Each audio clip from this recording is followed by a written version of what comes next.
আজকে আমার যাওয়ার ছিল, তার জন্য আমিও রেডি হয়ে গিয়েছি। এদিকে আমার শ্বশুরমশাই আর হাজব্যান্ড আর দাদু ওরা এসেছিল আমাকে নিতে। তো এদিকে বসে আছিল বাবা আর মা, তারপরে এদিকে এসে পড়লাম।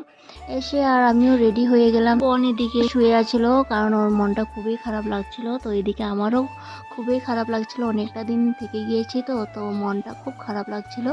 তো এদিকে আবার বাবা আর হাজব্যান্ড আর এসে দাদু আর ছোট্ট একটা দেওর বসে আছে।